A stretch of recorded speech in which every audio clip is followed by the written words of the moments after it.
എത്രയും ദയയുള്ള മാതാവേ ചൊല്ലി ബാല്യം മുതലേ ഞാൻ വളർന്നു.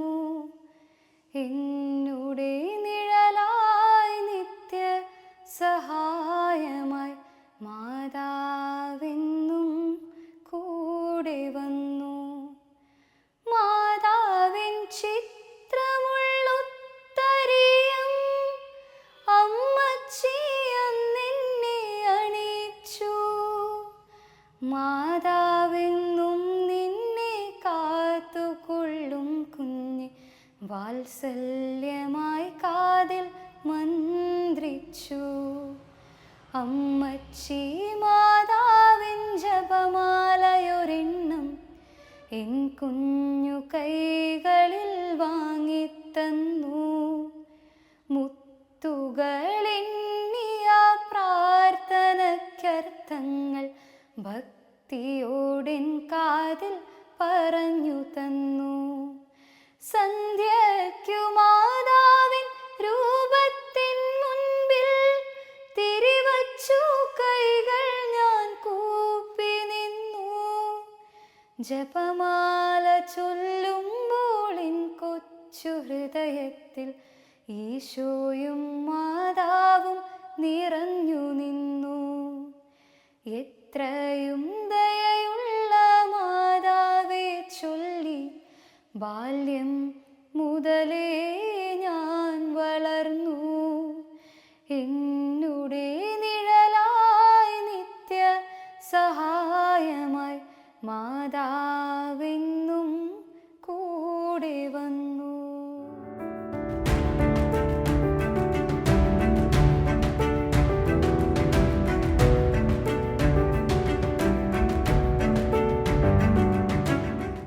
എൻ്റെ പേര് അഞ്ജിത മേരി ജെയിംസ്. ഞാൻ തൃശ്ശൂർ ജില്ലയിലെ മുളങ്ങുംതാവിനടുത്ത് തങ്കാലൂർ എന്ന ഒരു ചെറിയ വില്ലേജിലാണ് എൻ്റെ താമസം. അമ്മയും ചേച്ചിയും ഒക്കെ അടങ്ങുന്ന ഒരു കൊച്ചു കുടുംബം. ഇപ്പോൾ ഞാൻ എൻ്റെ ഡിഗ്രി, PG എന്നീ പഠനങ്ങൾക്ക് ശേഷം PSC, SSC അങ്ങനെയുള്ള കോച്ചിങ്ങിന് പോയിക്കൊണ്ടിരിക്കുകയാണ്. ഡിഗ്രിയും PG ഒക്കെ ഞാൻ എടുത്തത് ഇംഗ്ലീഷിലാണ്. അതുകൊണ്ട് തന്നെ ഇപ്പോൾ ഇംഗ്ലീഷ് പഠിച്ചവർക്കൊക്കെ ഒരുവിധം ഐഡിയ ഉണ്ടാവുമെന്ന് തോന്നുന്നു. അതായത് ഇന്നത്തെ കാലത്ത് നമ്മൾ എങ്ങനെയാണ് വിശ്വാസത്തെ കാണുന്നത്, അല്ലെങ്കിൽ മാതാവിനെ, ഈശോയെ, ഇവരൊക്കെ എങ്ങനെയാണ് നമ്മുടെ ജീവിതത്തിൽ നമ്മൾ എത്രത്തോളം പ്രാധാന്യം കൊടുക്കുന്നുണ്ട് എന്നുള്ളതൊക്കെ യുവാക്കളായും യുവതികളെയും ഒക്കെ സംബന്ധിച്ച് വളരെ ബുദ്ധിമുട്ടുള്ള ഒരു കാര്യം തന്നെയാണ്. പ്രത്യേകിച്ച് കൊറോണ ഒക്കെ വന്നതിന് ശേഷം എങ്ങനെ നമ്മുടെ പള്ളിയെ പോക്കൊക്കെ കുറഞ്ഞു എന്ന് എനിക്ക് നന്നായിട്ടറിയാം. എന്നിട്ടും ഈ ഒരു കാലത്തിലും എനിക്ക് എല്ലാവരോടും പറയാൻ ഒരു കാര്യമുണ്ട്. പരിശുദ്ധ ദൈവമാതാവിനോട് ഞാൻ ഇപ്പോഴും നല്ല ഭക്തിയോടെ പ്രാർത്ഥിക്കുന്നുണ്ട്. അതിന് പ്രധാനമായി എനിക്ക് തോന്നുന്നു എൻ്റെ പിന്നിലുള്ള കൈകൾ എൻ്റെ അമ്മയുടേത് തന്നെയാണ്. ഇപ്പോൾ ചെറുപ്പം മുതലേ ഒരു ചിട്ടയുള്ളൊരു ജീവിതം തന്നെയായിരുന്നു എൻ്റെ. ഇപ്പോൾ നമ്മൾക്ക് ഇട ദിവസങ്ങളിലൊന്നും സ്കൂളിലേക്കൊക്കെ പോകുന്ന കാരണം നമുക്ക് പള്ളിയിലേക്കൊന്നും പോകാൻ സാധിച്ചില്ലെങ്കിൽ കൂടി ശനിയാഴ്ച, ഞായറാഴ്ചയൊക്കെ വരുമ്പോൾ നിർബന്ധമായിട്ടും പള്ളിക്ക് പോകണം എന്ന് അമ്മ പറയാറുണ്ട്. ഇപ്പോൾ ചെറുപ്പത്തിലൊക്കെ ഞങ്ങൾ രാത്രിയിലെ ഭക്ഷണത്തിന് ശേഷം ഒരു ജപമാല ചൊല്ലണം എന്നുള്ളത് നിർബന്ധമായിരുന്നു. ഉച്ചയ്ക്കുള്ള ഭക്ഷണത്തിന് ശേഷം ഒരു ജപമാല ചൊല്ലണം. പിന്നെ 7 മണിയാകുമ്പോൾ മണിയടിക്കുമ്പോൾ, പള്ളിയിൽ മണിയടിക്കുമ്പോൾ നമസ്കാരം ചൊല്ലണം. ഇതൊക്കെ അമ്മയുടെ നിർബന്ധങ്ങൾ തന്നെയായിരുന്നു. ശനിയാഴ്ച ദിവസം എന്ന് പറയുമ്പോൾ ശരിക്ക് സ്കൂളിലേക്കൊക്കെ പോകുന്നതുകൊണ്ട് വെള്ളിയാഴ്ച വരെയുള്ള ക്ഷീണവും എല്ലാം കഴിഞ്ഞിട്ട് നമുക്ക് തോന്നും കുറച്ച് നേരം ഉറങ്ങിക്കൂടെ, എന്തിനായി പള്ളിയിലേക്കൊക്കെ പോണേ.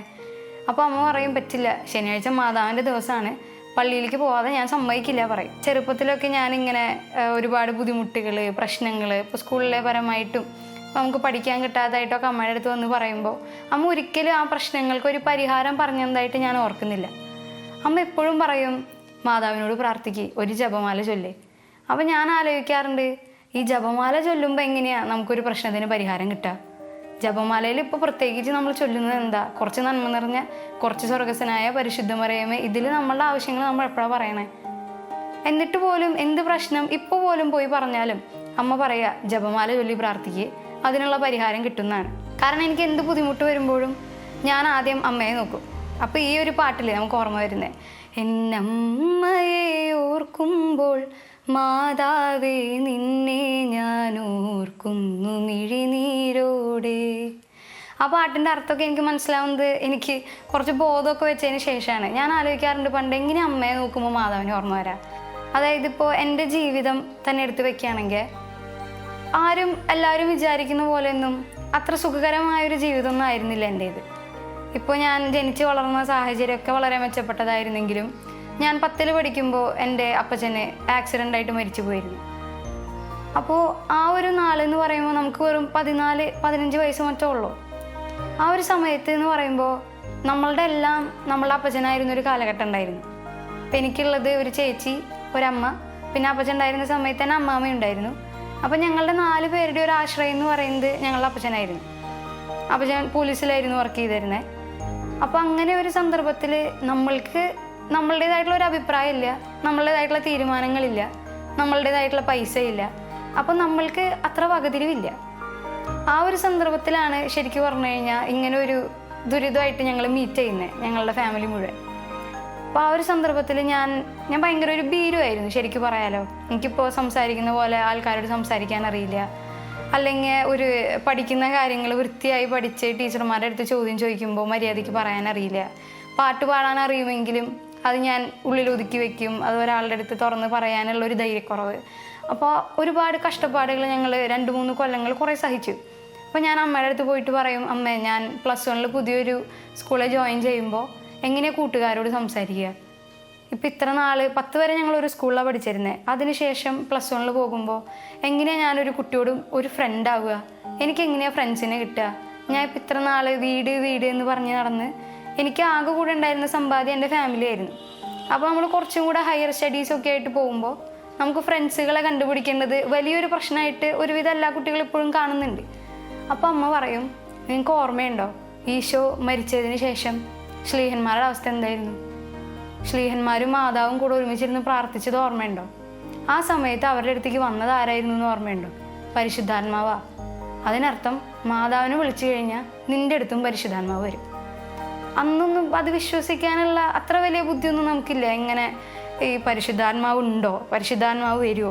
നമുക്കറിയുന്ന ഒരു പരിശുദ്ധാത്മാവിൻ്റെ രൂപം ഒരു പ്രാവാണ് അല്ലേ, സമാധാനത്തിൻ്റെ ഒരു പ്രാവ്. ആ പ്രാവ് എങ്ങനെ നമ്മളെ സഹായിക്കുക? അങ്ങനെ ഞാൻ വിചാരിച്ചു, ശരി അമ്മ പറയുന്ന പോലെ ആവാം, പരിശുദ്ധാത്മാവിനോട് പ്രാർത്ഥിക്കാൻ വേണ്ടിയിട്ട് മാതാവിനോടൊന്ന് യാചിച്ച് നോക്കാം എന്ന് വിചാരിച്ച് ഞാൻ മാതാവിനോട് പ്രാർത്ഥിക്കും. ആ സമയത്ത് നോമ്പൊക്കെ നടക്കുന്നുണ്ടെങ്കിൽ ഞാനും എൻ്റെ ചേച്ചിയൊക്കെ എന്താ ചെയ്യാന്ന് വെച്ച് കഴിഞ്ഞാൽ നമ്മൾ ധ്യാനത്തിനൊക്കെ പോകും. അപ്പോൾ അവിടെയൊക്കെ ഓരോരുത്തരുടെ സാക്ഷിയൊക്കെ കേൾക്കുമ്പോൾ ഇങ്ങനെയാ പറയാ, ചരലിൽ നിന്ന് അവർ കൊന്ത ചെല്ലും, മുട്ടുകുത്തി ഇഴഞ്ഞ് കൊന്ത ചെല്ലും. അതൊക്കെ ഞങ്ങൾക്കൊരു അത്ഭുതമായിരുന്നു ആ സന്ദർഭത്തിൽ. ഇപ്പോൾ ഡെയിലി നമ്മളുടെ ജീവിതത്തിൽ ബൈബിൾ വായന, കൊന്ത ചൊല്ലൽ ഒക്കെ ഒരു ടൈം ടേബിളായിട്ട് പോകുന്നെങ്കിൽ കൂടെ ഒരു എക്സ്ട്രാ സഹനം എടുത്ത് പ്രാർത്ഥിക്കുമ്പോൾ വരുന്ന വ്യത്യാസങ്ങൾ അത് നമ്മൾക്ക് അറിയുന്നുണ്ടായിരുന്നില്ല. അപ്പോൾ ഞാനും എൻ്റെ ചേച്ചിയും തീരുമാനിച്ചു, ശരി ഈ നോമ്പിൽ 50 ദിവസവും ഞങ്ങൾ ചരലിൽ നിന്ന് കൊന്തയല്ല, വേണമെങ്കിൽ കുടുംബ പ്രാർത്ഥന ഫുള്ള് ചരലിൽ നിന്ന് ചെല്ലാം. അങ്ങനെ കൊന്ത ചെല്ലുന്നതിൽ വെച്ച് തുടങ്ങിയതാണ്. ഞങ്ങൾ 2 പേരും ഒരു തുണിയിൽ കുറച്ച് മെറ്റലിടും, മുട്ടുകുത്തി നിൽക്കും. അങ്ങനെ കൊന്ത ഫുള്ള് ഞങ്ങൾ ചരലിൽ നിന്ന് ചെല്ലും. അങ്ങനെ ചെല്ലി ആദ്യമൊക്കെ ഭയങ്കര ബുദ്ധിമുട്ടായിരുന്നു. മുട്ടൊക്കെ പൊട്ടും, കുറേ നേരം നമുക്ക് നിൽക്കുമ്പോൾ മുട്ട് കുഴിയും, ഭയങ്കര ബുദ്ധിമുട്ടായിരുന്നു. അപ്പോൾ ഒരു 10ൽ പഠിക്കുന്ന അല്ലെങ്കിൽ +1 പഠിക്കുന്ന കുട്ടികളെന്ന നിലയ്ക്ക് ഞങ്ങൾക്ക് അറിയുന്നുണ്ടായിരുന്നില്ല ഇതൊരു വലിയ കാര്യമാണോ, ഞങ്ങളുടെ കൂട്ടുകാരും ചെയ്യുന്നുണ്ടോ ചെയ്യുന്നില്ല അതൊന്നും നമുക്കറിയില്ല. പക്ഷെ ഞങ്ങൾ ചെയ്തു തുടങ്ങി. അങ്ങനെ പോയി ഒരു കുടുംബ പ്രാർത്ഥന മുഴുവൻ ചരലിൽ നിന്ന് ചൊല്ലാൻ ഞങ്ങൾക്ക് പറ്റി തുടങ്ങി. ആ ഒരു 50 ദിവസവും ഞാൻ മാതാവിനോട് പ്രാർത്ഥിച്ചത് ഒരേ ഒരു കാര്യമാണ്, എനിക്ക് ജ്ഞാനം തരണം, എനിക്ക് വിവേകം തരണം, എനിക്ക് ധൈര്യം തരണം. ഈ 3 കാര്യത്തിന് വേണ്ടിയാണ് ഞാൻ എപ്പോഴും മാതാവിനോട് പ്രാർത്ഥിക്കാറ്. അങ്ങനെയൊക്കെ ഞാൻ ചോദിച്ച് അവസാനം ഞാൻ +1 ഒരു സ്കൂളിൽ ജോയിൻ ചെയ്തു. അതിവിടെ അടുത്തായിരുന്നില്ല, കുറച്ച് ദൂരമായിരുന്നു. അപ്പം അങ്ങനെ പോയിരുന്ന സന്ദർഭത്തിൽ ആദ്യത്തെ ദിവസം തന്നെ എനിക്ക് ഒരു ധൈര്യക്കുറവും അനുഭവപ്പെട്ടില്ല. ഇപ്പം ഞാൻ വിചാരിക്കുകയാണ് എങ്ങനെ ഒരാളുടെ അടുത്ത് സംസാരിക്കാമെന്ന് അത്രയും പേടിച്ചിരുന്ന ഞാൻ പോലും എനിക്കവിടെ കുറഞ്ഞു പോയി കഴിഞ്ഞാൽ ഒരു 10 പേര് എങ്ങനെ പോയാലും കൂട്ടുകാരായിട്ടുണ്ടാവും. ആ ക്ലാസ് ഫുള്ള് ഞാൻ ലീഡറൊക്കെ ആയി മാറി ക്ലാസ്സിൻ്റെ. ഞാൻ നാടകങ്ങൾ അഭിനയിക്കാൻ തുടങ്ങി, ഞാൻ പാട്ടുകൾ പാടാൻ തുടങ്ങി, മിമിക്രി ചെയ്യാൻ തുടങ്ങി. അങ്ങനെ ഒരുപാട് കഴിവുകൾ എനിക്ക് വളരാൻ തുടങ്ങി. അപ്പോൾ അമ്മ ഇപ്പോഴും പറയും, എങ്ങനെ ഇരുന്നായിരുന്നു അഞ്ജിതയാ, ഇപ്പം എങ്ങനെയായിരിക്കണേ? അപ്പോൾ ഞാൻ ശരിക്കും ഞെട്ടാറുണ്ട് എൻ്റെ ഒരു വളർച്ച കണ്ടിട്ട്. ഞാൻ ചെറുപ്പത്തിൽ ഒട്ടും ഇങ്ങനെ ആയിരുന്നില്ല. നമ്മൾക്കൊന്നും അത് പറഞ്ഞാലൊന്നും ആർക്കും മനസ്സിലാവില്ല. പക്ഷെ നമ്മൾ അനുഭവിച്ചിട്ടുള്ള ഒരുപാട് കഷ്ടപ്പാടുകളുണ്ട്. ഇപ്പം നമ്മൾ സോഷ്യൽ മീഡിയയിലൊക്കെ ഒരുപാട് കാണുന്ന ടേംസ് ഉണ്ടല്ലോ, ഇൻട്രോവേർട്സ്, എക്സ്ട്രോവേർട്സ് എന്നൊക്കെ. അതുപോലൊരു ഇൻട്രോവേർട്ടായിരുന്നു ഞാൻ, അധികം സംസാരിക്കാതെയൊക്കെ. പക്ഷെ പിന്നീട് ഞാൻ എങ്ങനെയാണ് എക്സ്ട്രോവേർട്ടായി മാറിയത്, അതിനൊരു പ്രേരക ശക്തി ഉണ്ടോ ഇല്ലയോ, ഉണ്ടെന്നാണ് ഞാൻ ഇപ്പോഴും വിശ്വസിക്കുന്നത്. അതിനെന്നെ സഹായിച്ചത് പരിശുദ്ധാത്മാവ് തന്നെയാണ്. പരിശുദ്ധാത്മാവ് വരാനായിട്ട് എൻ്റെ കൂടെ നിന്ന് മാതാവ് തന്നെയാണ്. ഞാൻ വിചാരിക്കുക എങ്ങനെയാണ് കൊറോണയ്ക്ക് ശേഷം ഇത്രയും ഒരു ആത്മീയതയിൽ എനിക്ക് തുടരാൻ കഴിയുന്നത്. അതിനൊക്കെ പിന്നിലുള്ള കൈകൾ എൻ്റെ അമ്മയുടെ തന്നെയാണ്. എൻ്റെ അമ്മയിലൂടെ ഞാൻ എത്തുന്ന മാതാവ് തന്നെയാണ് എന്നെ അതിലേക്ക് എത്തിച്ചത്. എനിക്ക് തോന്നുന്നു ഇങ്ങനെ ഒരു കവിത വരിയില്ലേ, ചെറുപ്പകാലങ്ങളിലുള്ള ശീലം മറക്കുമോ മനുഷ്യനുള്ള കാലം. അപ്പോൾ ഞാൻ പറയുന്ന ചെറുപ്പകാലത്തിൽ നമ്മൾ എന്ത് ശീലിക്കുന്നു അത് നമ്മൾ വലുപ്പത്തിൽ അങ്ങനെയായി മാറും. ഇപ്പോൾ ആ മാതാവിൻ്റെ തന്നെ ഉദാഹരണം എൻ്റെ ലൈഫിൽ എടുത്ത് നോക്കുകയാണെങ്കിൽ എനിക്ക് കൂടുതലായും തോന്നിയിട്ടുള്ളത് അത് തന്നെയാണ്.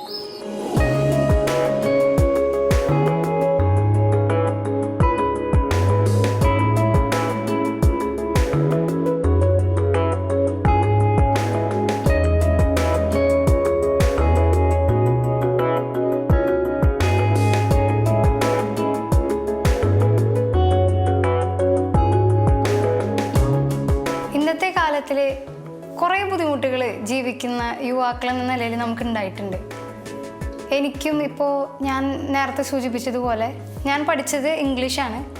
അപ്പോൾ ഇംഗ്ലീഷ് ലിറ്ററേച്ചറിൻ്റെ ഭാഗമായിട്ട് ഒരുപാട് പണ്ടത്തെ യൂറോപ്പിലും അവിടെ ഇവിടെയൊക്കെ നടന്നിട്ടുള്ള അച്ഛന്മാരുടെ കഥകൾ, മാർപ്പാപ്പകളുടെ കഥകൾ, ഒരുപാട് വിശുദ്ധരുടെ കഥകൾ, അതൊക്കെ നമ്മളുടെ മുന്നിൽ അവതരിപ്പിക്കുക ഒരു വ്യത്യസ്ത രീതിയിലാണ്. ഇപ്പോൾ നമ്മൾ ചെറുപ്പം മുതൽ പള്ളിയിൽ കേട്ട് വളർന്ന പോലെ അല്ലെങ്കിൽ ബൈബിളിൽ നമ്മൾ കാണുന്ന പോലത്തെ അത്ര ഒരു പരിശുദ്ധമായിട്ടല്ലാതെ പലതരത്തിൽ നമ്മളുടെ മുന്നിൽ നമ്മൾ പഠിക്കുന്ന പാഠങ്ങൾ വിശുദ്ധരനെ സൂചിപ്പിച്ചിട്ടുണ്ട്, രേഖപ്പെടുത്തിയിട്ടുണ്ട്. അപ്പോൾ ഇതൊക്കെ എന്നിലേക്ക് എപ്പോഴും ഒരു സംശയത്തിലേക്ക് വഴിതെളിച്ചു. അപ്പോൾ കുമ്പസാരിക്കാനായിട്ട് ഞാൻ ഒരുപാട് പ്രാധാന്യം നൽകുന്ന ഒരാളാണ്. കാരണം നമ്മൾ മാരകമായ പാപങ്ങളൊന്നും ചെയ്തില്ലെങ്കിലും കുമ്പസാരിച്ച് കഴിയുമ്പോൾ എനിക്കൊരു സമാധാനം എന്നുള്ളത് എപ്പോഴും കിട്ടാറുണ്ട്. ആ ചെയ്യുന്ന പ്രായശ്ചിത്തത്തിന് പുറമെ ഞാൻ എൻ്റേതായിട്ടുള്ള ഒരുപാട് പ്രായശ്ചിത്തങ്ങൾ ചെയ്യുമ്പോൾ നല്ലൊരു സമാധാനമാണ്. അപ്പോൾ ഈ കുമ്പസാരിക്കുമ്പോൾ ഞാൻ അച്ഛന്മാരായിട്ട് പലപ്പോഴും ഷെയർ ചെയ്യും. അതായത് എൻ്റെ വിശ്വാസത്തിന് ഒരു കോട്ടം സംഭവിക്കുന്നുണ്ടോ, അങ്ങനെ ഒരു സംശയം ഞാൻ എപ്പോഴും അച്ഛന്മാരായിട്ട് ചോദിക്കാറുണ്ട്. അപ്പോൾ എൻ്റെ ഒരു കുമ്പസാരം ഒരു പാപം ഏറ്റു പറച്ചിൽ എന്നതിലുപരി ഒരു സംശയ നിവാരണമായിട്ടാണ് പലപ്പോഴും മാറിയതായിട്ട് എനിക്ക് തോന്നിയിട്ടുള്ളത്. അപ്പോൾ അച്ഛന്മാരുടെ ഒരുപാട് ഉദാഹരണങ്ങൾ എനിക്ക് കിട്ടുമ്പോഴും ഒട്ടുമിക്ക അച്ഛന്മാർ എൻ്റെ അടുത്ത് പറഞ്ഞിട്ടുള്ളത് ജപമാല ചൊല്ലി പ്രാർത്ഥിക്കാനാണ്. അപ്പോൾ എനിക്ക് തോന്നുന്നു അങ്ങനെ ഒരു വിശ്വാസത്തിൻ്റെ ഒരുപാട് തെറ്റായ ധാരണകൾ നമ്മളുടെ ഓരോരുത്തരുടെ ജീവിതത്തിലുണ്ട്. പ്രത്യേകിച്ച് ഇന്നത്തെ കാലഘട്ടത്തിൽ ഞാൻ പറയുകയാണെങ്കിൽ ജീവിക്കുക അല്ലെങ്കിൽ ഒരു ക്രിസ്ത്യാനിയായിട്ട് മരിക്കുക എന്നുള്ളത് വളരെ ബുദ്ധിമുട്ടുള്ളൊരു കാര്യമാണ്.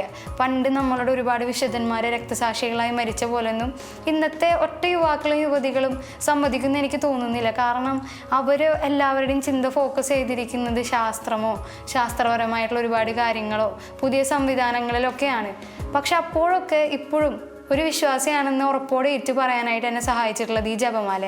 അതായത് ഇന്നത്തെ കാലത്തിൽ എല്ലാ യുവാക്കളിലും നമുക്ക് കാണുന്ന ഒരു പ്രത്യേക തരം ഒരു അസുഖമാണ് ഡിപ്രഷൻ എന്ന് പറയുന്നത്.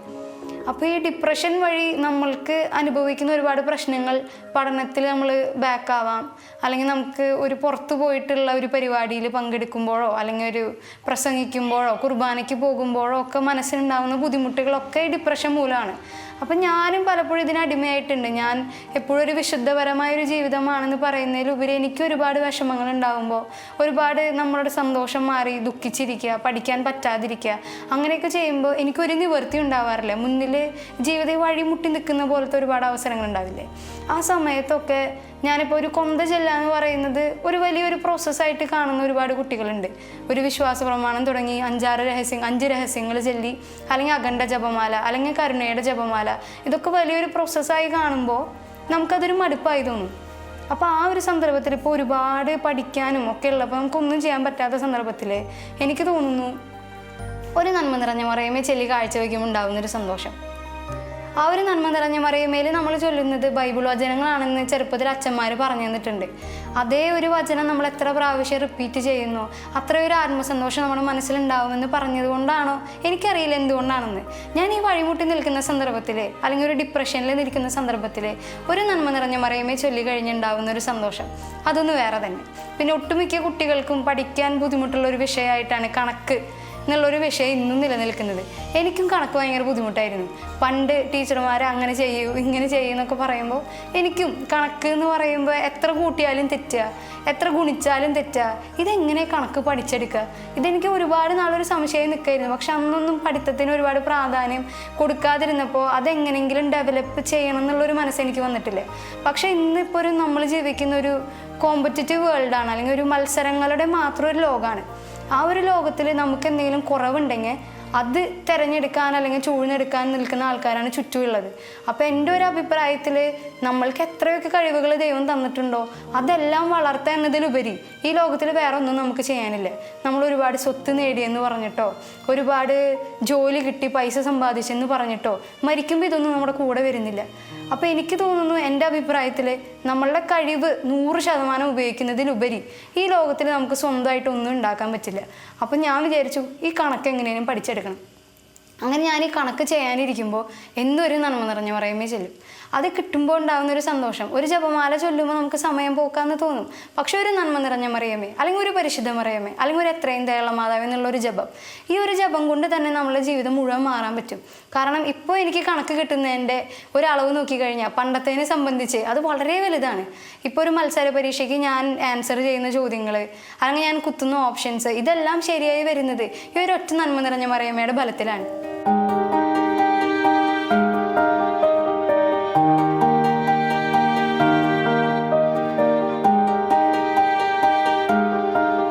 ഞങ്ങൾ 10ാം ക്ലാസ് വരെ പഠിച്ചിരുന്ന ഒരു സ്കൂളിൽ, ഒരു സിസ്റ്റേഴ്സിൻ്റെ സ്കൂളായിരുന്നു. അപ്പോൾ ഉച്ച സമയങ്ങളിൽ ഒക്ടോബർ മാസമാകുമ്പോൾ എന്നും ഭക്ഷണം കഴിഞ്ഞാൽ ഒരു റോസറി അത് നിർബന്ധമായിരുന്നു. അപ്പോൾ ക്ലാസ്സിലെ ക്രിസ്ത്യനായിട്ടുള്ള കുട്ടികളെയും ക്രിസ്ത്യൻ അല്ലാത്തവരെയും ആ റോസറിയിലേക്ക് അങ്ങനെ മതപരമായിട്ടുള്ള വ്യത്യാസങ്ങളൊന്നും ഇല്ലാതെ ക്ഷണിക്കും. അപ്പോൾ ഒട്ടുമിക്ക കുട്ടികളും പോകാൻ മടി കാണിക്കും. പക്ഷേ എനിക്കൊക്കെ പോകാൻ ഭയങ്കര ആഗ്രഹമായിരുന്നു. കാരണം ആ ഒരു ഉച്ച സമയത്ത് എല്ലാവരും ഒന്നല്ലെങ്കിൽ ഗ്രൗണ്ടിലോ അല്ലെങ്കിൽ ഓപ്പൺ സ്റ്റേജിലോ ഒക്കെ ഇരുന്ന് പല കളികളിൽ ഏർപ്പെടുമ്പോൾ ഞാൻ അതിനെക്കാട്ടി അധികം ആഗ്രഹിച്ചിരുന്നത് ലൈബ്രറിയിലായിരുന്നു. ഞങ്ങൾക്ക് കൊന്തയുണ്ടായിരുന്നത്. അവിടെ ആ മാതാവിൻ്റെ രൂപത്തിന് കുറച്ച് നേരം മുട്ടുകുത്തി നിന്ന് ആ ഭക്ഷണത്തിൻ്റെ ക്ഷീണം മാറി ഉച്ചവരെയുള്ള ക്ലാസ്സിൽ ചിലപ്പോൾ ചോദ്യം ചോദിച്ചിട്ടുണ്ടാവും, നമുക്ക് അടി കിട്ടിയിട്ടുണ്ടാവും, എക്സാം പേപ്പർ കിട്ടിയിട്ടുണ്ടാവും. ആ ഒരു വിഷമമൊക്കെ ഈ മാതാവിനോടൊന്ന് പറഞ്ഞു കഴിഞ്ഞാൽ മാറാവുന്ന അത്ര ഉണ്ടായിരുന്നുള്ളൂ എന്ന് എനിക്കറിയായിരുന്നു. പിന്നെ പ്രത്യേകമായിട്ടൊരു കാര്യം എടുത്ത് പറയുകയാണെങ്കിൽ, ഞാൻ ഒരുപാട് അങ്ങനെ ഉറക്കെ പ്രാർത്ഥിക്കുന്ന ഒരാളല്ല. ഇപ്പോൾ എവിടെ പോയാലും പള്ളികളിലായാലും അല്ലെങ്കിൽ ഞാൻ എൻ്റെ പഠിക്കുന്ന മേശയിലൊക്കെ എപ്പോഴും ഒരു മാതാവിനെ വെക്കും. അതെനിക്ക് സമ്മാനമായിട്ട് കിട്ടിയതുമാണ്, എൻ്റെ ഒരു ബന്ധത്തിലുള്ള ഒരു മാം എനിക്ക് തന്നതുമാണ്. അപ്പോൾ അത് തരാൻ എന്താണ് അവരെ പ്രേരിപ്പിച്ചതെന്ന് എനിക്കറിയില്ല. പക്ഷെ അത് തന്നതിന് ശേഷം എന്നും എൻ്റെ പഠിക്കുന്ന ടേബിളിൽ മാതാവിരിക്കും. അപ്പോൾ ഞാൻ പഠിക്കാൻ വന്നിരിക്കുമ്പോൾ പണ്ട് എന്നും ബൈബിൾ വായിച്ചിട്ടാണ് ഇരിക്കാറ്.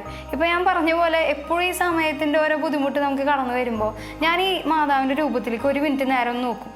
എൻ്റെ പ്രാർത്ഥന മെയിനായി പറയുകയാണെങ്കിൽ അതാണ്, മാതാവിൻ്റെ മുഖത്തേക്കൊന്ന് നോക്കിയിരിക്കുക, ഈശോയുടെ മുഖത്തേക്കൊന്ന് നോക്കിയിരിക്കുക. അപ്പോൾ നമുക്ക് കുറച്ചൊക്കെ നോക്കി കഴിയുമ്പോൾ തോന്നും നമ്മുടെ അടുത്ത് അവർ പുഞ്ചിരിക്കുകയാണോ, അത് നമ്മുടെ അടുത്ത് എന്തെങ്കിലും പറയാൻ ആഗ്രഹിക്കുന്നുണ്ടോ, അങ്ങനെയൊക്കെയുള്ള ചിന്തകൾ ഒരുപാട് വരും. അപ്പോൾ ഈ ഉച്ച സമയത്ത് എന്നും അവിടെ ചെന്ന് മുട്ടുകുത്തിയിട്ട് കൊന്ത ചെല്ലുക, ബാക്കിയുള്ള കുട്ടികളെക്കാട്ടി ഉറക്ക ചെല്ലുക, ഇതൊക്കെ എന്നെ സംബന്ധിച്ച് വളരെ വലിയൊരു വിനോദമായിരുന്നു. അങ്ങനെ ഒരു ദിവസം ഇങ്ങനെ പ്രാർത്ഥിക്കാൻ പോകുമ്പോൾ അവിടെ എന്തില്ല, നമ്മളുടെ കുടുംബ പ്രാർത്ഥനയുടെ പുസ്തകത്തിൽ നിന്നാണല്ലോ നമ്മൾ ധ്യാന രഹസ്യങ്ങൾ ചൊല്ലുക. അങ്ങനെ ആ പുസ്തകം അന്ന് അവിടെ കാണാനില്ല. അപ്പോൾ 2 ടീച്ചർമാരുണ്ടാവും ഞങ്ങളെ നയിക്കാനായിട്ട്, പിന്നെ നമ്മൾ കൂട്ടുകാരുണ്ടാവും.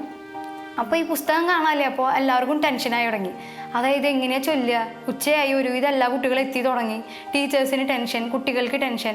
അപ്പം ഞാനാണെങ്കിൽ എന്നും വീട്ടിൽ ഞാനോ ചേച്ചിയോ ഞങ്ങൾ 2 പേരും മാറി മാറി കൊന്ത ചൊല്ലുക അല്ലെങ്കിൽ കുടുംബ പ്രാർത്ഥന ലീഡ് ചെയ്യുക എന്നുള്ളത്, ഒരു ദിവസം ഞാനാണെങ്കിൽ ഒരു ദിവസം എൻ്റെ ചേച്ചി, പിറ്റേ ദിവസം ഞാൻ, അങ്ങനെയാണ് ചൊല്ലിയിരുന്നത്. അപ്പോൾ എനിക്ക് ഈ രഹസ്യങ്ങളൊക്കെ കാണാപ്പാടായിരുന്നു. അങ്ങനെ ഒരു ദിവസം ഈ പുസ്തകം കാണാതെ ആയപ്പോൾ ഞാൻ പറഞ്ഞു കൂട്ടുകാരുടെ അടുത്ത്, വേണ്ട പേടിക്കണ്ട ഞാൻ ചൊല്ലിക്കോളാം. അങ്ങനെ പുസ്തകം ഉണ്ടായിരുന്നില്ല, പക്ഷേ ഞാൻ ആ രഹസ്യങ്ങൾ മുഴുവൻ, അന്ന് എനിക്ക് തോന്നുന്നു സന്തോഷത്തിൻ്റെ ദിവസമായിരുന്നു, തിങ്കളാഴ്ച മറ്റുമായിരുന്നു, ഞാൻ എല്ലാ രഹസ്യങ്ങളും ചൊല്ലി തീർത്തു. അപ്പോൾ അത് കഴിഞ്ഞതിന് ശേഷം ടീച്ചർമാർ എൻ്റെ അടുത്ത് വന്ന് ചോദിച്ചു, ഇതെങ്ങനെ ഇത്ര ചെറിയ പ്രായത്തിൽ ഇതൊക്കെ കാണാതെ അറിയണേ? ഞാൻ പറഞ്ഞു ഞാൻ തന്നെ വീട്ടിൽ നിന്നും ചൊല്ലാറ്. അപ്പോൾ ടീച്ചേഴ്സ് പറഞ്ഞു, ഞങ്ങൾ വീട്ടിൽ ചൊല്ലുന്ന തന്നെയാണ്, പക്ഷേ ഇതുവരെ മനപ്പാടാക്കണം എന്നൊരു ചിന്ത ഞങ്ങൾക്ക് ഇതുവരെ ഉണ്ടായിട്ടില്ല. ഞാൻ പറഞ്ഞു എനിക്കത് അറിയില്ല എന്തുകൊണ്ടാണെന്ന്. ലുത്തിനി ആയാലും ഒരെണ്ണം പോലും തെറ്റിക്കാതെ ചെല്ലുക, കാറസൂസ പ്രാർത്ഥന ആയാലും, അത് കഴിഞ്ഞിട്ട് ഞാൻ ഒരുപാട് ബൈബിൾ സങ്കീർത്തനങ്ങളൊക്കെ മനപ്പാടാക്കി വെച്ചിട്ടുണ്ട്. ഇതൊക്കെ ഒരു തരത്തിൽ പറയുമ്പോൾ എനിക്കൊരു വിനോദമായിരുന്നു. അപ്പോൾ ഈ കൊന്തയുടെ രഹസ്യങ്ങൾ ഏത് ദിവസമാണെന്ന് ആലോചിച്ച് ആ ദിവസത്തെ ചൊല്ലി ആ ചിത്രം മനസ്സിൽ ധ്യാനിച്ച് എനിക്ക് തോന്നുന്നു ഇതേ ഒരു പഠന രീതി തന്നെയാണ് ഞാൻ എൻ്റെ ഈ പഠിത്തത്തിലും സ്കൂൾ പരമായിട്ടുള്ളതിലൊക്കെ ഉപയോഗിക്കുന്നത്. ഞാൻ ഈ മെമ്മറൈസ് ചെയ്ത് പഠിക്കുക. ഇപ്പോൾ മുൾമുടി അറിഞ്ഞിട്ടുള്ള ഈശോയുടെ പടം മനസ്സിൽ വന്നു കഴിഞ്ഞാൽ മൂന്നാം രഹസ്യം വരാം. അതൊക്കെ എന്നെ സംബന്ധിച്ച് നല്ലൊരു വിനോദം തന്നെയായിരുന്നു. പിന്നെ മറ്റൊരു കാര്യം പറയുകയാണെങ്കിൽ ചെറുപ്പത്തിൽ നമ്മളിങ്ങനെ വാട്ടർ തീം പാർക്കിലൊക്കെ പോകുമല്ലോ. അങ്ങനെ ഞാനും എൻ്റെ ചേച്ചിയും ഡ്രീം വേൾഡ് എന്ന് പറഞ്ഞൊരു സ്ഥലമുണ്ട് ചാലക്കുടിക്കടുത്ത്, അങ്ങോട്ട് പോയിരുന്നു. അങ്ങോട്ട് പോയിട്ട് സ്വിമ്മിംഗ് പൂളിലൊക്കെ കളിച്ചതിന് ശേഷം അന്നെൻ്റെ പിറ്റത്തെ ദിവസം ഞങ്ങൾക്ക് അസ്വസ്ഥത തുടങ്ങി. അതായത് പൂളിലെ വെള്ളമാണോ ക്ലോറിൻ മലിനീകരിച്ചിട്ടുള്ള വെള്ളമാണോ അറിയില്ല, ഞങ്ങൾക്കൊരു തരം ശ്വാസം മുട്ട് പോലെ വന്നു തുടങ്ങി. അപ്പോൾ പിന്നീട് അതൊരു ബുദ്ധിമുട്ടായി തുടങ്ങി. ഞങ്ങൾ പോയിട്ട് TB ആണോ ചെക്ക് ചെയ്തു, TB അല്ല. അപ്പോൾ ശ്വാസം മുട്ടാണോ? അപ്പോൾ അവസാനം ഡോക്ടേഴ്സ് പറഞ്ഞു ചിലപ്പോൾ വെള്ളം കയറിയിട്ടുണ്ടാവും ഉള്ളിലേക്ക്, അതിൻ്റെ ഒരു ബുദ്ധിമുട്ടായിരിക്കും, ശ്വാസം മുട്ടാണ്. അപ്പോൾ കുറച്ച് നാൾ കഴിയുമ്പോൾ നമുക്ക് ഇതൊക്കെ യൂസ് ചെയ്യേണ്ടി വരും, ഇൻഹെയിലറൊക്കെ. അപ്പോൾ ശരിക്കും പറഞ്ഞു കഴിഞ്ഞാൽ എൻ്റെ അമ്മാമ്മയ്ക്ക് ശ്വാസം മുട്ടുള്ളത് കൊണ്ട് അമ്മയ്ക്കും അപ്പച്ചനൊക്കെ പേടിയായിരുന്നു ആ സമയത്ത്. ഇനിയിപ്പോൾ ഞങ്ങൾക്ക് ആ ഒരു പാരമ്പര്യം കിട്ടും. അങ്ങനെ ഞങ്ങൾ എന്ത് ചെയ്തു, ഞങ്ങൾക്ക് ഇവിടെ അന്തോണീസ് പുണ്യാളൻ്റെ ഒരു കപ്പേളുണ്ട്. ആ കപ്പേളയിൽ ഞങ്ങൾ വിചാരിച്ചു നിയോഗം വെച്ച് പ്രാർത്ഥിക്കാം. ആ ഒരു പേരിൽ എല്ലാ ചൊവ്വാഴ്ച അപ്പനമ്മയും നൊവേനയ്ക്ക് പോവും, ഞങ്ങളെ കൊണ്ടുപോകും.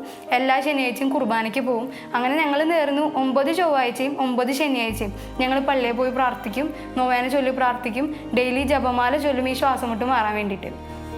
ഞാൻ പറയുകയാണെങ്കിൽ ഇത് വലിയൊരു അത്ഭുതം പോലെയൊന്നും ഞാൻ പറയില്ല, അച്ഛന്മാരോ മറ്റ് ധ്യാനം പോലെയൊന്നും പറയാൻ ആഗ്രഹിക്കുന്നതല്ല.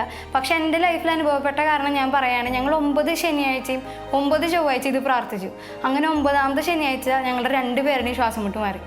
ഇപ്പം ഞങ്ങൾക്ക് അതിൻ്റെ പരമായിട്ടുള്ള ഒരു ബുദ്ധിമുട്ടും ഞങ്ങൾക്ക് വന്നിട്ടില്ല. പിന്നെ ഞാൻ പറഞ്ഞ പോലെ എൻ്റെ അപ്പച്ചൻ 10ാം ക്ലാസ് കഴിഞ്ഞപ്പോൾ പിരിഞ്ഞു പോയി ഞങ്ങളുടെ അടുത്തുനിന്ന്.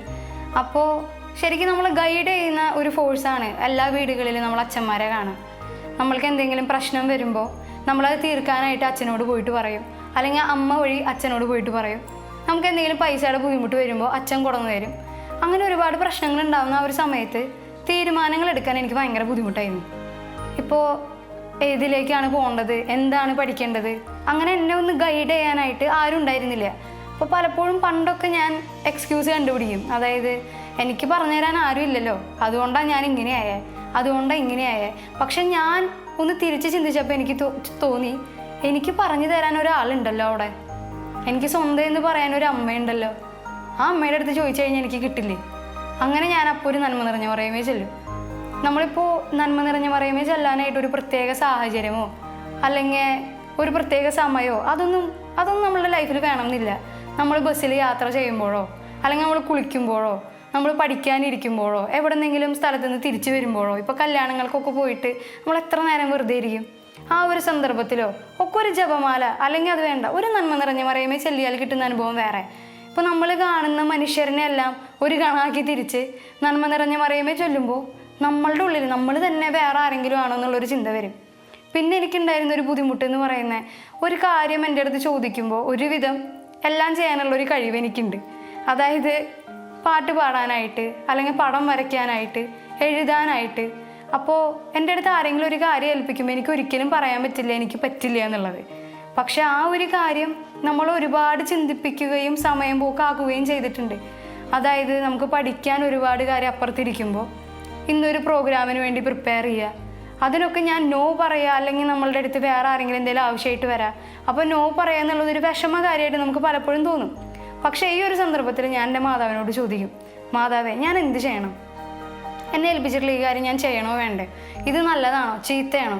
അപ്പോൾ എനിക്ക് എപ്പോഴും തോന്നിയിട്ടുള്ളത് ഒരു നന്മ നിറഞ്ഞ പറയുമേ ചൊല്ലിയിട്ട് ആ ഒരു പ്രശ്നം നോട്ടിലേക്ക് എഴുതുക. ഇതിൻ്റെ നല്ല വശം, ഇതിൻ്റെ ചീത്ത വശം, ഇതെല്ലാം എഴുതി കഴിയുമ്പോൾ എനിക്കൊരു ഉത്തരം കിട്ടും. ആ ഉത്തരം എനിക്ക് പറഞ്ഞത് തന്നെ മാതാവാണ്. നോ പറയാൻ പഠിപ്പിച്ചത് തന്നെ മാതാവാണ്. ഇപ്പം ഇന്ന് ഈ ലോകത്തിൽ ഇപ്പോഴും ഒരു പ്രശ്നമില്ലാതെ നമ്മൾ ഈ ജീവിക്കുമ്പോൾ ഇതിനൊക്കെയുള്ള സഹായമായിട്ട് എനിക്ക് വന്നിട്ടുള്ളത് എൻ്റെ മാതാവാണ്.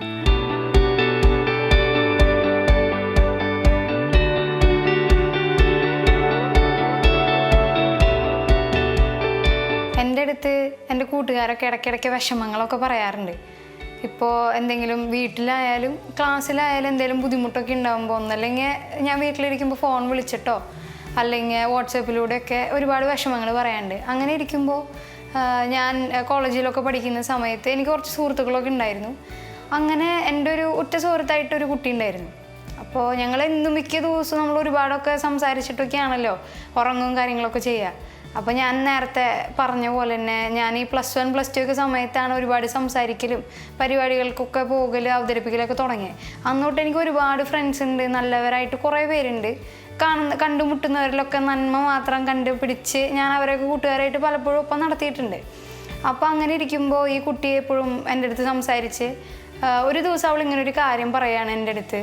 അവൾക്ക് PCOD എന്ന് പറഞ്ഞുള്ളൊരു അവസ്ഥ ഉണ്ട് എന്ന് പറയാണ്. ഇപ്പോൾ ഒരു കുട്ടി എന്ന നിലയ്ക്ക് എനിക്ക് പ്രത്യേകിച്ചൊന്നും ചെയ്യാനൊന്നും പറ്റുന്നില്ല, ഞാൻ ഡോക്ടറോ അങ്ങനെ ആരും അല്ലല്ലോ. അപ്പോൾ നമ്മൾക്ക് ഒരു കൂട്ടുകാരുടെ വിഷമം കേൾക്കുക എന്നതിലുപരി ഇന്നത്തെ കാലത്ത് വേറെ ആരും ഒന്നും ആഗ്രഹിക്കുന്നൊന്നുമില്ല. നമ്മളെ കേൾക്കുന്ന ഒരാൾക്ക് വേണ്ടിയിട്ട് നമ്മൾ കണ്ടുപിടിച്ച് ഒട്ടുമിക്ക തിരച്ചിലുകൾ അങ്ങനെയാണ് ഇന്ന് അവസാനിക്കണേ. അപ്പോൾ ഞാൻ മിക്കപ്പോഴും എൻ്റെ കൂട്ടുകാരുടെയൊക്കെ അങ്ങനെ ഒരാളായി മാറുന്നതായിട്ട് എനിക്ക് തോന്നിയിട്ടുണ്ട്. അങ്ങനെ വിഷമങ്ങൾ കേൾക്കാനും ഇഷ്ടമാണ്. നമ്മളൊന്നും തിരിച്ച് പറഞ്ഞില്ലെങ്കിൽ കൂടെ അത് കേൾക്കുമ്പോൾ അവർക്ക് വരുന്നൊരു സമാധാനത്തിന് വേണ്ടി മാത്രം. അപ്പോൾ അങ്ങനെ എൻ്റെ അടുത്ത് പറഞ്ഞപ്പോൾ ഞാനത് അമ്മയുടെ അടുത്ത് പറഞ്ഞു. എനിക്ക് കിട്ടുന്ന ഒട്ടുമിക്ക കാര്യങ്ങളൊക്കെ ഞാൻ അമ്മയുടെ അടുത്ത് ചെറുപ്പം തൊട്ടേ പറഞ്ഞു വരുന്നൊരു ശീലമുള്ള ആളാണ്. അപ്പോൾ എനിക്ക് തോന്നണേ ഒരുപാട് കൂട്ടുകാരെന്നതിലുപരി അമ്മ എനിക്ക് എപ്പോഴും നല്ലൊരു കൂട്ടുകാരിയായിട്ട് നിലനിന്നിട്ടുണ്ട്. അതിപ്പോൾ ഇന്നായാലും എന്തെങ്കിലും ഒരു പ്രശ്നം വരുമ്പോൾ അല്ലെങ്കിൽ നമ്മളുടെ പ്രായത്തിൻ്റെതായ ബുദ്ധിമുട്ടുകൾ വരുമ്പോൾ എനിക്ക് ഏറ്റവും അധികം ഓപ്പണായിട്ട് പറയാൻ പറ്റുന്ന ഒരാളെൻ്റെ അമ്മയാണ്. അപ്പോൾ ഞാൻ അന്ന് എൻ്റെ അടുത്ത് ഇങ്ങനെ പറഞ്ഞപ്പോൾ ഞാൻ അമ്മയുടെ അടുത്ത് പറഞ്ഞു, അമ്മ ഇങ്ങനെ അവൾക്കൊരു ഇതുണ്ടെന്ന് അവൾ പറഞ്ഞേ. അപ്പോൾ അമ്മ പറഞ്ഞു, ശരിയാ, ഇപ്പം എല്ലാവർക്കും ഉണ്ടാവും ഇങ്ങനെയൊക്കെ, ഒന്നും ചെയ്യൊന്നും വേണ്ട, നമുക്ക് ജപമാല ചൊല്ലി പ്രാർത്ഥിക്കാം. അവളുടെ അടുത്ത് പറയും ഇങ്ങനെ നിയോഗം വെച്ച് ചൊല്ലിക്കോ, അപ്പോൾ നിനക്ക് എന്തായാലും അത് മാറി കിട്ടും എന്ന് പറഞ്ഞു. അപ്പോൾ അമ്മയാണെങ്കിൽ 5 രഹസ്യത്തിൽ ഓരോ രഹസ്യം ഓരോരുത്തർക്ക് വേണ്ടി സമർപ്പിച്ചിട്ടുണ്ട്. അപ്പോൾ അങ്ങനെ തന്നെ ചെറുപ്പത്തിൽ ഞങ്ങളും ഓരോ രഹസ്യം ഓരോരുത്തർക്ക് വേണ്ടി, അത് ആ പ്രശ്നം മാറുമ്പോൾ ആ രഹസ്യം അടുത്ത ആൾക്ക് വേണ്ടി, അത് കഴിഞ്ഞ് അടുത്ത ആൾക്ക് വേണ്ടി, ഇപ്പം 5ാമത്തെ രഹസ്യം ലോകത്തിന് വേണ്ടി, അങ്ങനെയൊക്കെ ചെറുപ്പം തൊട്ടുള്ളൊരു ശീലമായതുകൊണ്ട് ഇപ്പോഴും അത് തുടരുന്നു. അപ്പോൾ അമ്മ അങ്ങനെ പറഞ്ഞു, അങ്ങനെ യോഗം വെച്ച് പ്രാർത്ഥിക്കാൻ പറഞ്ഞു, നോക്കിയൊക്കെ എന്തായാലും മാറും. അപ്പം ഞാൻ അവളുടെ അടുത്ത് ഇങ്ങനെ പറഞ്ഞു, പ്രത്യേകിച്ച് നമുക്കൊന്നും ചെയ്യാനില്ല, പ്രാർത്ഥിച്ച് നോക്ക്, ജപമാല ചൊല്ലി പ്രാർത്ഥിച്ച് നോക്ക്, മാറുമെന്ന് നോക്കാം. അങ്ങനെ അവൾ പറഞ്ഞു, ഓക്കെ. അവളും നന്നായി പ്രാർത്ഥിക്കുന്ന ഒരു കൂട്ടുകാരി തന്നെയാണ്. അപ്പോൾ അവൾ വിചാരിച്ചു അന്നോട്ട് ജപമാല ചൊല്ലാം, 2ാമത്തെ രഹസ്യത്തിൽ ഇങ്ങനെ നിയോഗം വയ്ക്കാം. അങ്ങനെ അവൾ നിയോഗം വെച്ചു. എന്നിട്ട് ഡെയിലി പ്രാർത്ഥിക്കും, ഒരു എക്സ്ട്രാ ഒരു പേഴ്സണലായിട്ടൊരു കൊന്ത അവൾക്ക് വേണ്ടി ചൊല്ലുക. അപ്പോൾ 2ാമത്തെ രഹസ്യത്തിൽ എന്നും നിയോഗം വെച്ച് പ്രാർത്ഥിക്കുക. അത് നമ്മൾ ഉറക്കെ പറയണമെന്നൊന്നുമില്ല, മനസ്സിലിങ്ങനെ പറഞ്ഞാൽ മതി. ഈ രഹസ്യം പ്രാർത്ഥിക്കുമ്പോൾ എൻ്റെ ഈ ഒരു അവസ്ഥ ഞാൻ സമർപ്പിക്കുകയാണ് മാതാവേ, ഒന്ന് നോക്ക്, ഒന്ന് മാറ്റിത്തായോ, എല്ലാവരുടെയും പോലെയൊക്കെ ഒന്ന് സന്തോഷിക്കാൻ, ഇതൊന്നും ഇല്ലാതിരിക്കാൻ. അങ്ങനെ പ്രാർത്ഥിച്ച് പിന്നീട് അവൾ ചെക്ക് ചെയ്യാൻ പോയപ്പോൾ അവളുടെ PCOD മാറി. അപ്പോൾ അത് വലിയൊരു അത്ഭുതമായിട്ട് തന്നെയാണ് ഞാൻ കാണുന്നത്. നമ്മൾക്ക് ആകെ കൂടെ നമ്മുടെ സുഹൃത്തുക്കൾക്കായാലും ബന്ധുക്കൾക്കായാലും ചെയ്യാൻ പറ്റുന്നൊരു കാര്യം ജപമാല ചൊല്ലുക എന്നുള്ളതാണ്. ഇപ്പം ഞാൻ നേരത്തെ സൂചിപ്പിച്ചതുപോലെ കൊയറിലൊക്കെ പാടുന്നു പറഞ്ഞു. അപ്പോൾ എനിക്ക് ഇടയ്ക്കൊക്കെ നമുക്ക് തൊണ്ടവേദന പനിയൊക്കെ ആയിട്ട് വരുമ്പോൾ പിറ്റേ ദിവസം ചിലപ്പോൾ പള്ളിയിൽ പാടാനുള്ള ദിവസങ്ങളായിരിക്കും. അപ്പോൾ ഈ ഒരു അവസ്ഥയിൽ ഞാൻ എങ്ങനെ പള്ളിക്ക് പോകാൻ എഴുന്നേൽക്കും? അതും ഞങ്ങളുടെ പള്ളി നിത്യസഹായ മാതാവിൻ്റെ പള്ളിയാണ്. അപ്പോൾ എങ്ങനെ ഞാൻ എഴുന്നേൽക്കുക? അങ്ങനെ പറയുമ്പോൾ അമ്മ പറയും, പ്രാർത്ഥിച്ചാൽ മതി, അപ്പം കഴിക്കുമ്പോൾ പ്രാർത്ഥിക്കുക, ഈ തൊണ്ടവേദന മാറ്റി തരണേ, അപ്പം പോകുമ്പോഴുള്ള ആ സ്ഥലങ്ങളിലെ രോഗങ്ങളെല്ലാം മാറ്റി തരണേ. വൈകുന്നേരം കിടന്നുറങ്ങുമ്പോൾ അമ്മ പറയും, മാതാവിനോട് പ്രാർത്ഥിച്ച് ഉറങ്ങിക്കോ, നാളെ നേരത്തെ എണീക്കാൻ പറ്റും. കിടന്നുകൊണ്ടിരിക്കുമ്പോൾ ഉറക്കം വരുന്നില്ലെങ്കിൽ കൊന്ത ചൊല്ലിക്കോ, കൊന്ത ചൊല്ലി കഴിഞ്ഞാൽ ഉറങ്ങാൻ പറ്റും, നാളെ നേരത്തെ എനിക്ക് പള്ളിയിൽ പോകാനും പറ്റും. ഇതൊന്നും നമ്മൾ വിശ്വസിക്കാനൊരു ബുദ്ധിമുട്ടുണ്ടെങ്കിലും അതേപോലെ ചെയ്ത് കഴിഞ്ഞാൽ, കൊന്ത ചൊല്ലി തുടങ്ങിക്കഴിഞ്ഞാൽ നമുക്കറിയാലോ, കെടുക്കുമ്പോൾ കൊന്ത ചൊല്ലിയാൽ കുറച്ച് കഴിയുമ്പോഴേക്കും നമ്മൾ ഉറങ്ങും. വിശ്വാസപ്രമാണം ചൊല്ലി, നന്മ അറിഞ്ഞ മറിയമേ ചൊല്ലി, ആ ഒരു കൃതാർത്ഥതയോടെ നമുക്ക് ഉറങ്ങാൻ പറ്റും. പിറ്റേ ദിവസം എണീറ്റ് ഞാൻ പള്ളിയിൽ പോയി കഴിഞ്ഞാൽ എനിക്ക് പനിയുടേതായ ഒരു ബുദ്ധിമുട്ടുണ്ടാവാറെന്ന് ഞാൻ കണ്ടിട്ടില്ല. ഞാൻ നന്നായി പാട്ടുപാടി വരും. തിരിച്ച് വീട്ടിൽ വരുമ്പോൾ തിരിച്ച് ആ രോഗാവസ്ഥ വരാതിരിക്കാം. പക്ഷെ പള്ളിയിൽ ഞാൻ ആ പാടുന്ന സന്ദർഭത്തിൽ എൻ്റെ ശബ്ദം അല്ലെങ്കിൽ എൻ്റെ എല്ലാം ശരീരം മുഴുവൻ വിശുദ്ധീകരിക്കാനായിട്ട് മാതാവിൻ്റെ ഈ ജപമാല തന്നെയാണ് എന്നെ സഹായിച്ചിട്ടുള്ളത്.